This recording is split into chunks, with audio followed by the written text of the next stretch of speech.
बेटा अपने पिता के पास गया और बड़ा परेशान होकर बोला, मैं अब मेरी पत्नी के साथ एक पल भी नहीं बिता सकता। वो मुझे आंखों में चुभती है।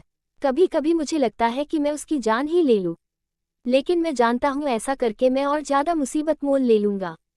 पिताजी, मैं आपके पास आया हूं, अब आप ही मुझे कोई रास्ता बताइए। पिता ने एक गहरी सांस भरी और बोले, देख बेटा, मैं तुम्हें तुम्हारी पत्नी से छुटकारा दिला सकता हूँ। मेरे पास एक धीमा जहर है जो व्यक्ति को धीरे धीरे खत्म करता है। मैं तुम्हें वो देने के लिए तैयार हूँ, बस तुम्हें मेरी एक शर्त माननी होगी। दरअसल ये शर्त भी तुम्हारे भले के लिए ही है। तुम्हें आज से ही अपनी पत्नी से अच्छा व्यवहार करना होगा, उससे प्यार से बात करनी होगी, उसका एक बच्चे की तरह ख्याल रखना होगा, उसकी बातें, उसकी शिकायतें सुननी होगी, और ये सब इसलिए ताकि जब वो मरे तो किसी को तुम पर शक ना हो। थोड़ी देर तक वहाँ एक शांति छाई रही।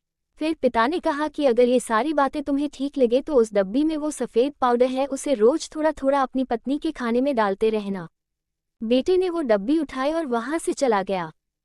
30 दिनों बाद बेटा फिर से जब पिता के पास वापस लौटा तो उसकी आंखों में आंसू थे, उसके चेहरे पर ग्लानि की भावना थी।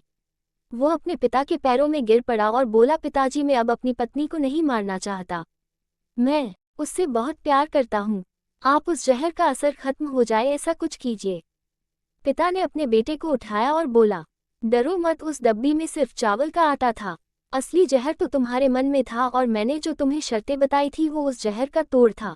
आप जब अपने मन में द्वेष, ईर्ष्या, गुस्सा, शक जैसे जहर को बना देते हो तो वो आपको अपनों से दूर कर ही देते हैं।